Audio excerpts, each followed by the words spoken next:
Welcome to Show Money, the only show exclusively dedicated to the business of mixed martial arts. Once again, we've got Jason Cruz, our lawyer, John Nash, the man who knows everyone and everything in mixed martial arts, and yours truly is Paul Gift, the economist. Today we're going to be kind of playing off the DJ situation, Demetrious Johnson situation, with bullying Dana White, but get into negotiating title shots, negotiations for pay-per-view points, and a little bit about the flyweight division, and just sort of play off it from there. So, Jason, starting with you, what did you make of the DJ Dana White situation, the allegation of bullying? Well, I think just to go back a little bit, I think it was last Monday where Demetrious Johnson, who I believe is actually on vacation, sent a text over to which got a lot of traction with MMA media. Basically, he's been a company man all this time, and now he's kind of been fed up and sent this long text that I believe lots of people have seen already, where he's talked about the UFC's mistreatment and bullying of him. And so he's been forced to speak out. He thinks that they haven't been able to market him correctly. He has a big beef with the matchmaking process. And at this point, he's at a impasse as to where he's going to fight next or what he's going to do next. In the interview with Ariel Helwani, I think he said he might look to see if he can work at Costco next, but I don't think that's going to happen. But in terms of the text and the subsequent interview afterward, Dana White replied on TMZ, of course, where he kind of laid out his side of the story, saying that how can a guy be bullied? He's arguably the pound for pound champ. Actually, he retracted that and said that Conor McGregor was, but he went kind of word for word as far as basically that Demetrious Johnson doesn't sell, and kind of went and offered his rebuttal as far as debunking what Demetrious Johnson said. Now, what do you guys think about, first of all, Johnson's text, his interview, and then White's response? We could go ahead and see. My opinion of it was a little surprising. I mean, more than a little surprising, because Demetrious Johnson has been the definition of a company man for years. Very quiet, soft-spoken, but very supportive of the promotion. He hasn't been creating waves, but he's gone through an arc that a lot of other fighters describe. I know Nathan Quarry and Tim Kennedy have described this arc, at least on the record. Other guys off the record will say this. The arc is you start out and you're just happy being in the UFC. And then you're happy you're getting paid more. And then as your career gets longer and starts winding down, then the frustration kicks in as you realize that your career is going to be coming to an end soon and you haven't made as much as you'd hoped or that you think you should be making more. And that he seems to be following the arc of a lot of other guys that were, very, very happy with their careers until one point it just changed. It flopped. The switch was hit and they were frustrated, upset. So that, and the other, what else I found interesting, I thought was great, is Demetrious Johnson lays out this whole case that he's being bullied and abused mostly by Dana White in the UFC. And so Dana White comes back and says it's impossible, and then goes on to bully the man by saying he's no longer the pound for pound best, even though 2 months earlier he called him the GOAT. A couple months ago he called him the GOAT, the greatest of all time at any weight class, and now he's no longer anywhere in that ballpark. So he goes off and just goes off on his fighter. What I also find interesting, in some ways I wonder if that's intentional.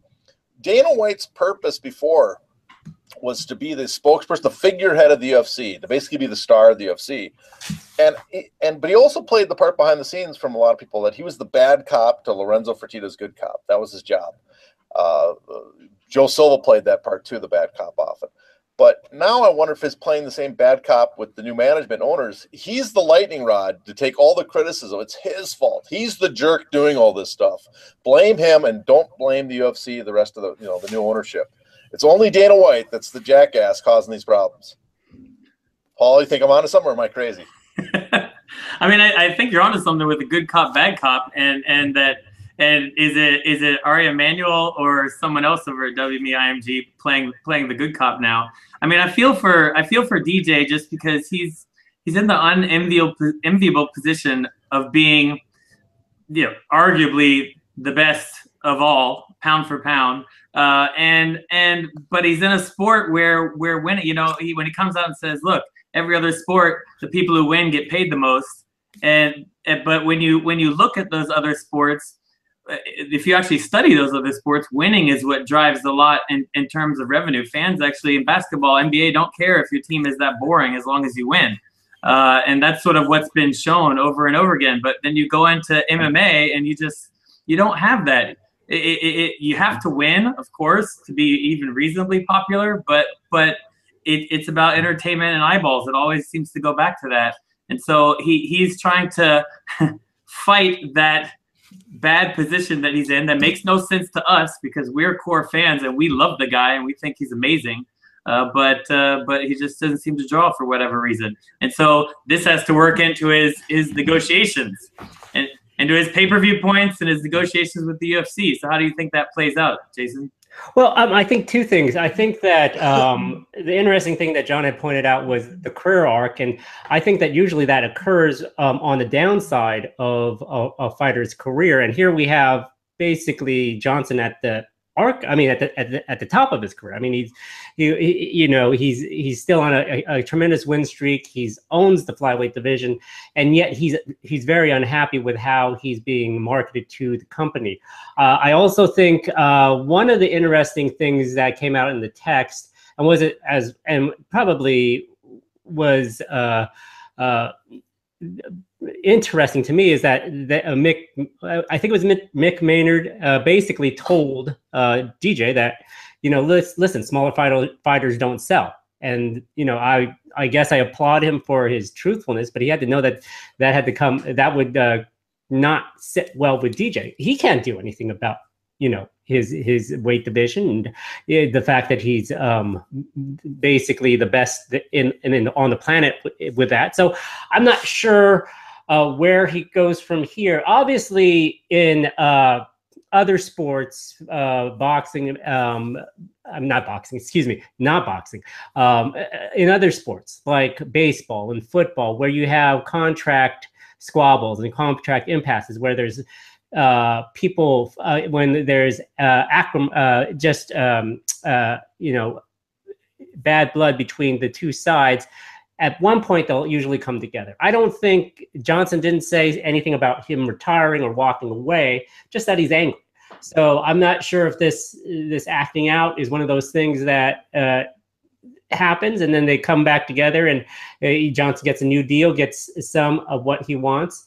But in the interview with Ariel Helwani, it was very telling that he felt like he wasn't being marketed and correctly, and that he wasn't giving the appropriate opportunities. And it's interesting because here's the guy who had one of probably the most prized sponsors pre-Reebok. He had an exclusive deal with Xbox or with Microsoft, basically. And I remember when that came out early on, a lot of people wanted some information on who to contact at Microsoft to try to sell their fighter on it, because they like video games and things like that. And they were only sticking with DJ, and which is interesting because they could have gone with a bigger star at the time, but he was the only real guy to go there, and stuck with him until the Reebok deal. So it's interesting that at the end he'll probably kiss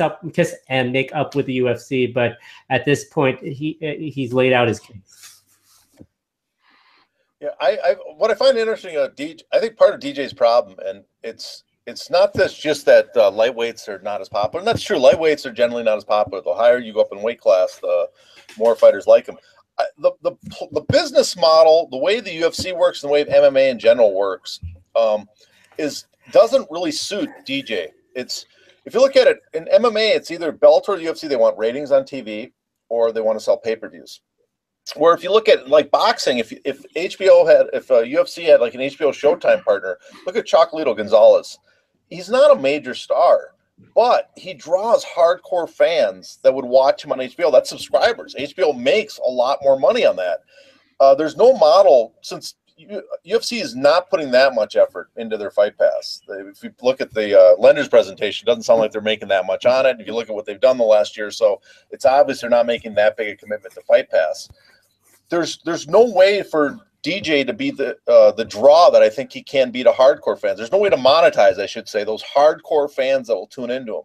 Where if it was HBO or Showtime, there might be tens of thousands of fans that would subscribe to those channels just to make sure they got all of his title fights. Those add up over a year. That's a lot of money over a year. That's several million. So he could maybe demand the close to $1 million that Gonzalez supposedly got for his last fight. You know, so that's what's really hurting him, I think, is the way the system's set up, and it's unfortunate for him.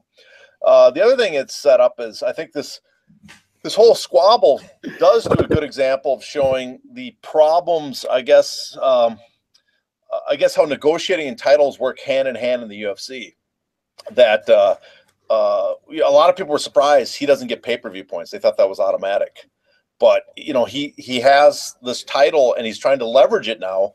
But at the same time, the UFC has a lot of leverage because they control the title. They control, you know, who he fights. They control everything else. So we're seeing this kind of squabble over who has more leverage. And he's using what he has to try to get more. And I thought, you know, I guess I'd ask you first, Paul, I guess, when you watched it, what did you think do you think he has any hope of getting more out of this? Or do you think this was just pure frustration that he was vocalizing? Yeah, I think he does. I think he does. Actually, I'm not convinced that pay-per-view points aren't automatic for relatively automatic for title holders, and believe that it could be the case that he knew that he's not going to hit those minimums, and so he said that he actually negotiated a higher fixed amount or tried to. I believe that could be the case. But well, I will say, I'll interrupt. I'll say I've seen several contracts where they don't have. Not everybody has pay-per-view points, even if they own the belt. For title. Yeah, there's a base people I talk to. It's like a small, like 10 or 20% of all the fighters.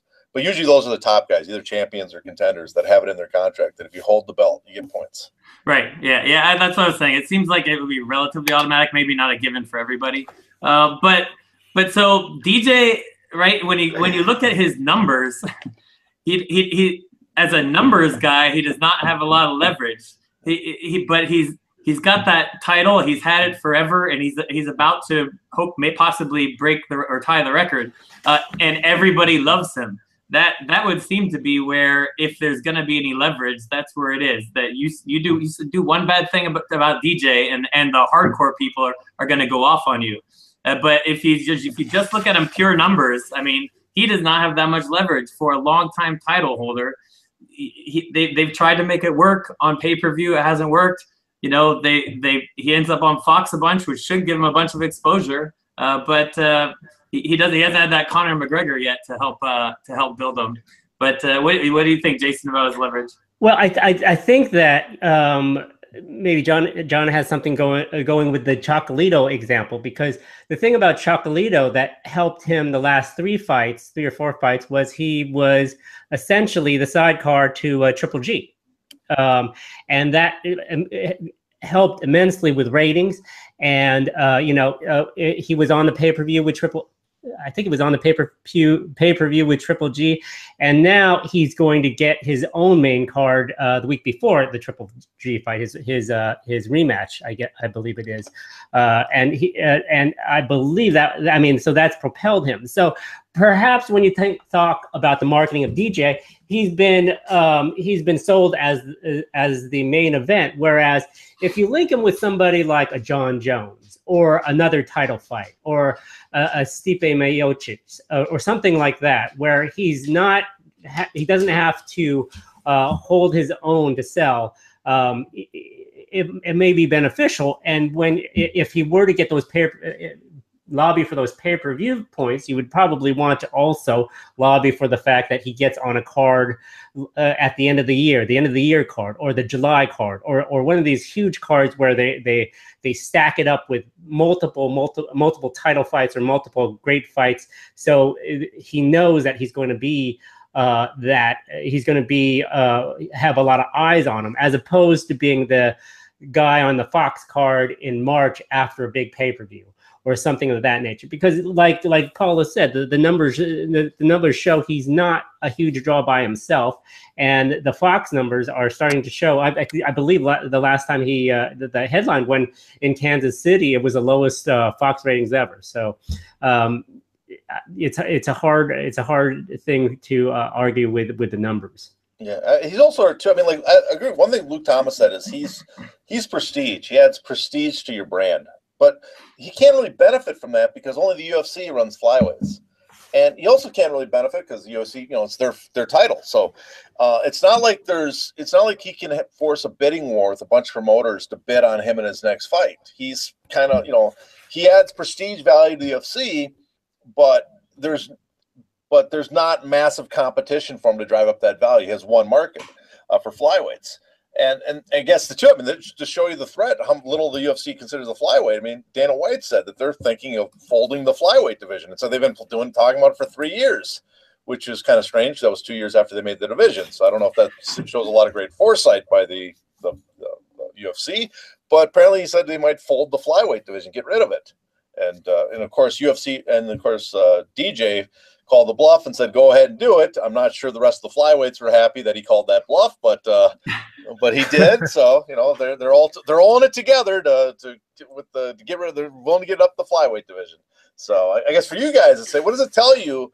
Do you take it serious that they're thinking of folding the flyweight division, and what does it say that they even consider folding the flyweight division over a holdout like this? I think they absolutely.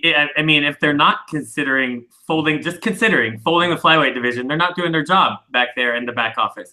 Yeah. You have to think about those things when one, right. It's like the way I look at it is kind of like shelf space on a supermarket, right? You've got this limited amount of fights that you do, or limited amount of space, and you want to stock it with whatever you think is the best for your brand, or will generate the most sales. But and so every flyweight fight that happens, someone else in some other division could have been in there. If you think you could expand those other ones, if you don't get a lot from having that flyweight title, it's definitely. I don't believe that they never considered it.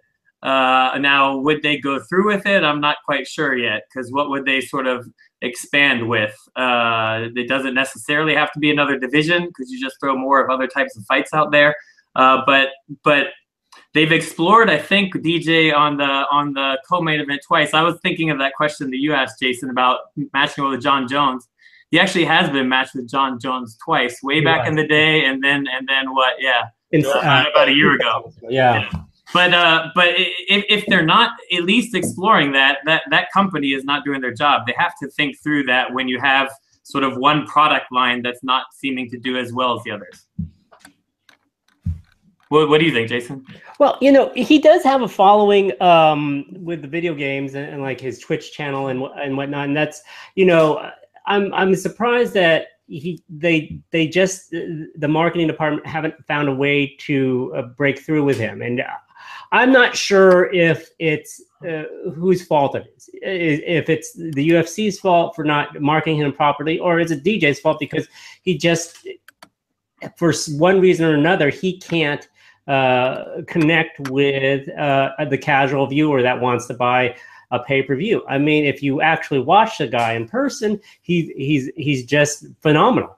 But for whatever reason, they just can't connect, and I don't particularly know why, because you would think that the gamer age would be similar to what a UFC age demo would be, but yeah, it's just hard to decipher. I think one thing though is we got to get off the thing of saying that you have to be able to draw pay-per-view buys to be a star, because that's a limited amount of fighters that can do that. It's not just a limited amount of fighters; it's also a limited amount of titles. It's a limited amount of matchup. You know, sometimes it's the matchup, sometimes it's the title that's on the line, sometimes it's the fighter, and so it's a very limited amount of small group of fighters that can sell pay-per-views. If you're saying those are the only, if selling pay-per-views makes you a star, then we're talking about 4 or 5 fighters at a time that are stars. Probably less, 3. That's not me, people. That was the dog. That was a dog. Yeah. I mean, because if that's the case, Mickey Ward never sold pay-per-views, and I think everybody in boxing would say he was a star. He was a star because he was on, you know, and his boxing matches on HBO didn't do gangbuster ratings either. They were monster ratings, but he was successful at bringing an audience that wanted to see him fight. So that I would consider Mickey Ward a star, that kind of caliber. And I think there's a lot more fighters that fit that in MMA than there are pay-per-view sellers. Do you think if it's a lack of a qualified opponent for a DJ that he lacks a foil? I mean, there was John Johnson for a little bit, but I think he was really hurt that McCall had all those medical problems, because that could have set something up the way that first fight ended. Yeah. That it was a draw and then a close fight. When they rematched, with the title was on the line, because you can always make the storyline, even though I don't give McCall much of a chance to beat him, you can make the storyline that he should have been the first UFC champion. Right.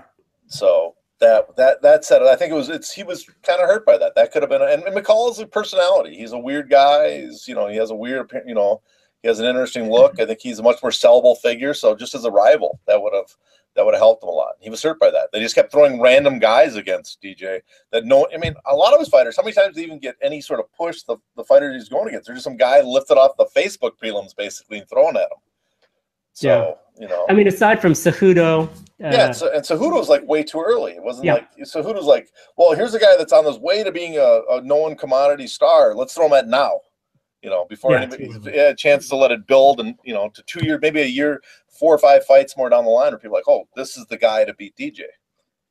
And the thing that got me on the marketing side was, I get it if you don't want to spend money on the guy, but I mean, come on, UFC, at least do the things that are basically free.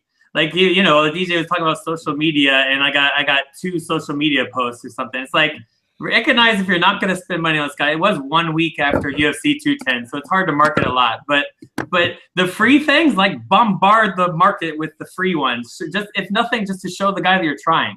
At least do that. You've got to do that. Yeah, that's a I found interesting. This changes. You want to segue here about something else? Is I also found it. You guys saw the Ariel Helwani interview with him, right? Yeah. And I found it interesting that is he's laying off all these complaints and gripes like a lot of other fighters have recently, all their problems at UFC. He lets this long list of complaints, talks about how it affects all the fighters, and then talks about how he was motivated by Michael Strahan and Kobe Bryant at the Fighter Summit. And then Ariel brings up an association reunion, and suddenly just like crickets. Like, oh, that's a bridge too far. I'm not going there. I have no interest in that. And I found that fascinating. I thought that was really interesting. Like, that's the I'll bitch and moan and complain and call the UFC a bunch of assholes, but oh no, that's something I won't bring up. That's not acceptable. So he's not the first. That seems to be, and I don't know if it's because fighters are just resistant. They don't like the idea of unions. It's their political belief, what side of the political spectrum they're on, or if they really, or they view that as something that they don't want to bring up with the UFC. That would be a bridge too far with the UFC. Well, you're the one who talks to these guys a lot more often than us, John. Have any of them told you what's happened when they've talked association, like Leslie Smith or anyone? But to you, if there's anything you can share? The people, they fall in spectrums, I guess. There's the people that are the hardcore supporters who are often out in the open. The Leslie Smiths, the John Fitches, the people that are really gung for the Cajun Johnson. These guys are openly supporting it. Right, and they're speaking publicly about stuff. Then there's fighters that support it, but won't come out in the public about it. And for a lot of them too, I don't think they've made up their mind. They're confused. First of all, they don't really know a lot about it. They haven't done a lot of research, and they're confused about all these different associations and unions that have popped up and all the discussions, because they might be like, I guess guys from the MMA-FA will have whole thread lines and they'll talk.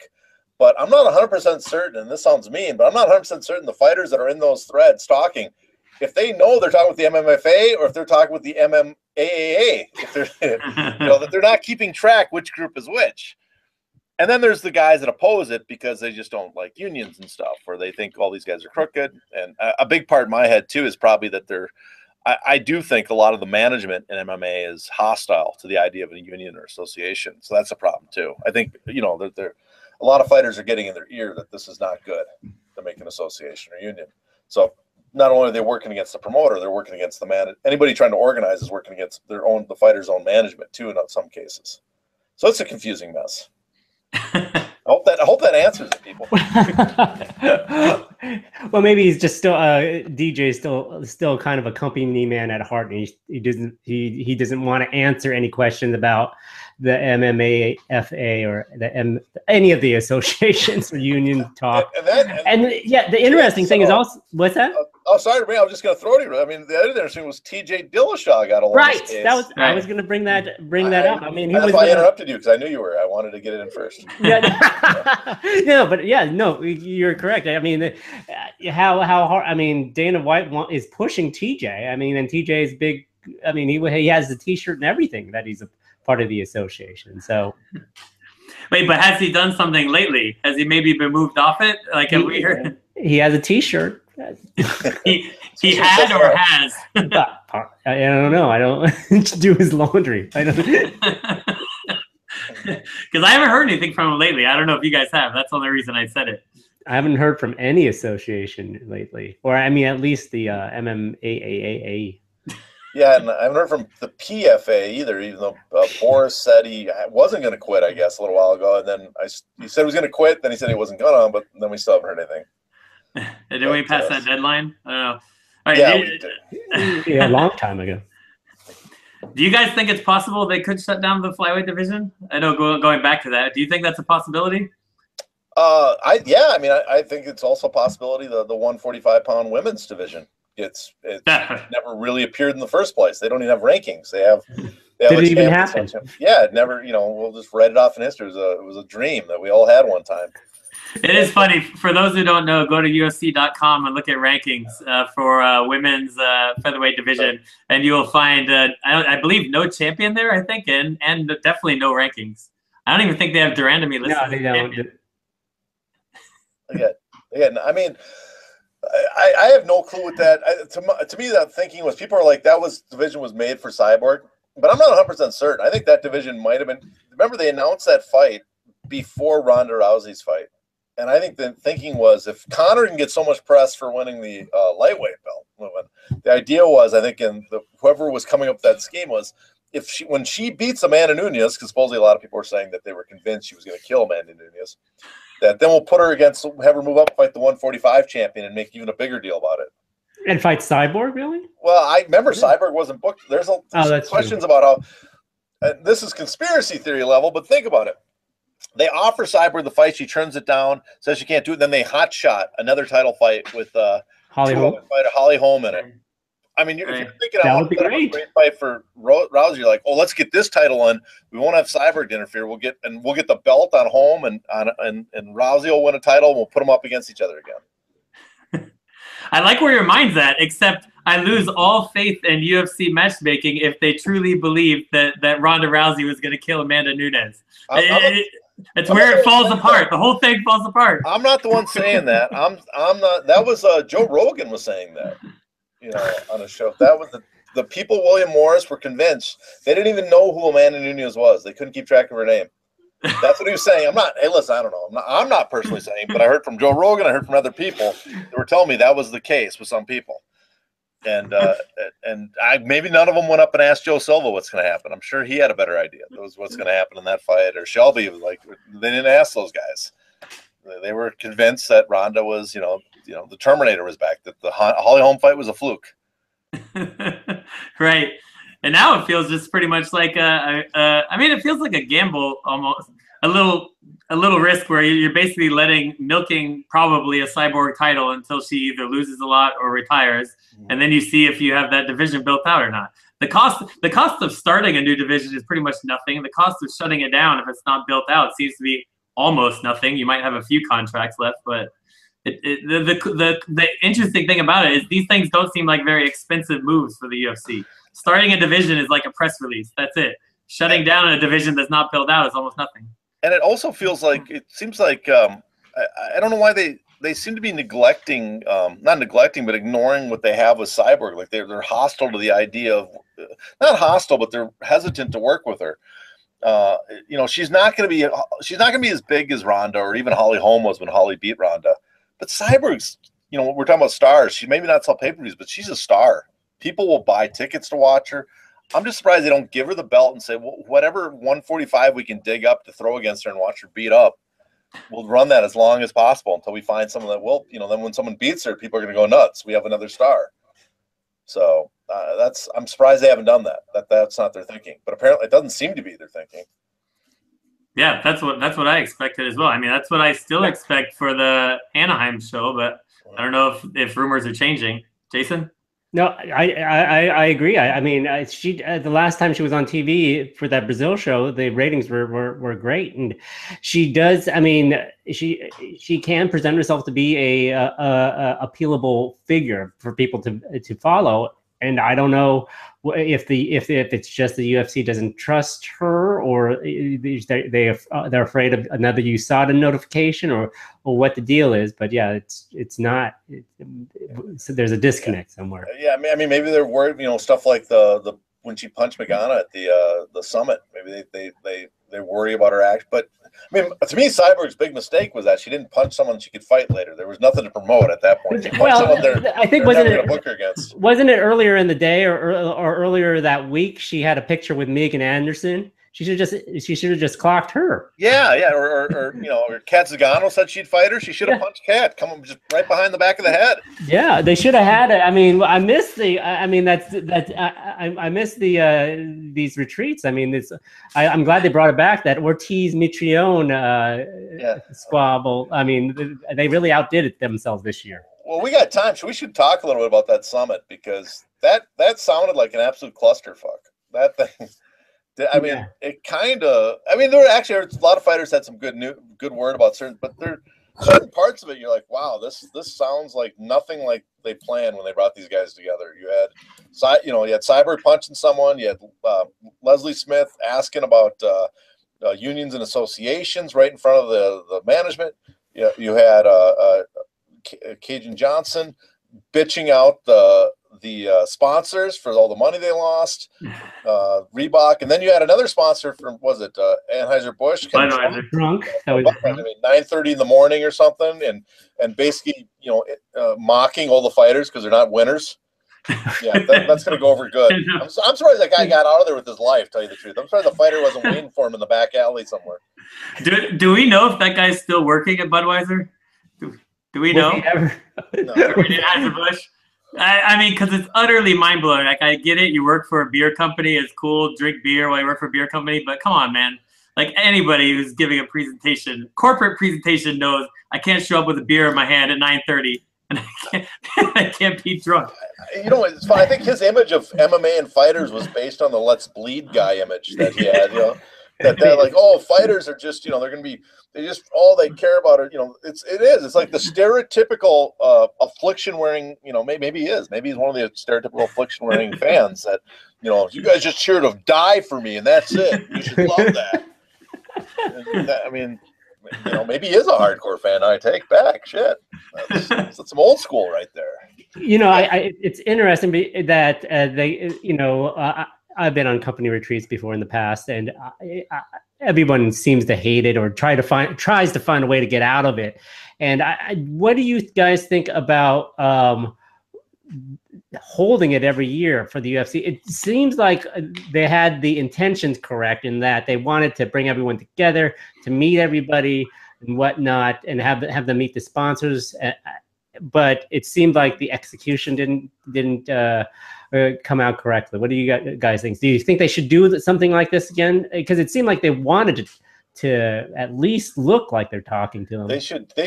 I think they can. It's good for the fighters in a sense that they build up some relationship with the management, but they probably should invite Leslie Smith in the future. She's going to organize fighters to get together and actually speak about grievances. They don't want, she's going to do her pitches or, stuff like that. But in the side room. And I think it was a good idea. I think WME might be going through a bit of a learning curve on the fighting side of things, but some of it is common. Like you said, you've been on company retreats before, but with corporate events, I mean, as a guy married to a finance person, I hear the stories of the money behind these things, and a lot of times it's coming from the WME world, like this, people complaining about, hey, the money you paid Snoop Dogg, give it to us. But these there's a lot of money spent on these things, and there's a ton of employees sitting there saying, I would rather have some of this money, or you're not giving me budget, but we're throwing this huge party. Like that's a common thing. I've been in a room before where the CEO said, and everyone in here is millionaires now. And we're like, we are? That's news to me. Like these types of, I don't know, foot in mouth type of situations aren't uncommon. And it's just, I think a little bit of it's going to be a learning curve for WME, like things like the Kobe Bryant, and people just saying, hey, look, man, I don't have the money that you're talking about. I think he was talking about investing, wasn't he? Yeah. But so they need to adapt a little bit to their market. It's also bad time. I mean, not bad timing, but I mean, William Morris is kind of stuck because they're stuck with a hostility that the previous ownership started caused when the sales figure came out. And it's going to be a while, and I don't know if it's ever going to totally disappear, but it's going to be a while that, you know, a lot of fighters, I mean, anybody talks fighters know a lot of them are just frustrated and upset about that, especially guys at the higher end, when they see numbers being thrown around and they're like, well, I make 80,000, 60, 70,000 a fight, which, you know, a lot of fans are like, that's great money. And they're looking at, you guys just got 4 billion and I'm getting hit in the head for 60,000. That anger they have is being directed, and plus all the other issues they had before with the Reebok deal, and, you know, the sponsorship deals before, and the image rights, the things built over the years. That's all being directed now at the new management, the owners. You're the guys we're blaming for this because, you know, Lorenzo took his money and he's buying artwork with his brother somewhere. And so the art thing. Are you ever seeing the case where they bought that forged artwork? John? Me? No. Yeah. Oh, you're not? I'm not right. No. Frank Fertitta's caught up in that case with fake artwork. Yeah. Well, they're big in artwork, those two. They buy art everywhere. I mean, I give them credit. Their taste in art is a little better than Dana's. Dana White's taste in art is not the best. I do not know what Scott Coker's taste in artwork is. I imagine it's like, I think it's probably a comic book collection or something like that. That's my guess. That's what he's got. And that's gonna do it for us, guys. No, do we have anything left? No, that's a fitting end on that note. Scott Coker has a comic book collection. You heard it here. Fact from from John Nash. Maybe, we don't know. Possibly. I don't know about that one. I'm just taking a guess on that one. All right, not fact. We don't want to get sued. All right, guys. Anything else we need to throw out there? We missed a little bit about Bisping and GSP. Is there anything you want to say about them really quick, or call it a day? That it's a kind of a joke fight, but you know. All right, let me ask you this. Odds that it happens before the end of the year. What do you think right now, today? Even with the interim title already made. All right, I think it happens before the end of the year. I say odds. I say it's 2/3 chance, 67% that it happens. What do you think, Jason? Yeah, it happens the end of the year show. You do? Yeah, I think it's definitely more likely than not. It's so weird, even though it's the interim title already made. It feels like, I think the WME or UFC people believe that they can almost do whatever they want when it comes to a money fight. And that even if you were to devalue that interim title, that hardcores would still watch and casuals would be like, ooh, 2 titles. And I kind of know who that Romero and Whitaker, who those guys are. Kind of. Actually, I'll make another prediction. Romero or Whitaker, whoever wins it, will defend the belt against like the winner Mousasi Rockhold before they fight whoever. In fact, I bet you they never even face either GSP or Bisping. That's one thing. I think William Morris has really got it. This is something the UFC would never do, but I think the old UFC, the Fertittas, but William Morris, I think, really should think about this because the frustration by fighters. Especially challengers that just have no clue when they're going to fight for a title. And you have all these guys, you know, clamoring for the Ali Act to kind of fix this problem. I think if they want to preemptively try to fix it themselves, just offer some basic guidelines of who gets a title shot. You know, give yourself, like, if you become the #1 challenger within the next year, you know, I think we talked about this before. We don't have to, we have to beat a dead horse. You just give some guidelines to people, you know, so the fans and the fighters know where the progression of the divisions are going. You mean like rankings? Well, they had that, yeah. John Nash, the man, wants some guidelines. I swear. I want rules. That's a rule. Damn it. And the great thing about guidelines is you can break them. Whatever that movie quote was, well, I don't remember what it was. Pirates of the Caribbean. More like guidelines. Yeah, well, I mean, big loopholes in them. That we're following the rules. We just, you know, this time we did this, and this time we did this. But they're in the rules, so they're there, so no one can complain because it's written out. You know. Yeah. So That's it. We have nothing more to say. Now we're all on pins and needles to see if Mayweather is going to fight McGregor. That'll be announced or not. You think that one's happening before the end of the year? Yes. I mean, I'm not 100% certain, but I'm pretty damn confident that happens soon. I'm going now more likely than not as well. So a little over 50%. Jason? Yeah, I think that it's going to happen, but I don't know. I'm a skeptic on this, but I think it looks like everyone's leaning toward that. All right, there you go. I guess we'll see. Anything else, guys? Are we good?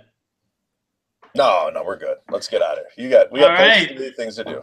Reasonably short show. On behalf of John Nass and Jason Cruz, I'm Paul Gift, reminding you to keep doing business as usual.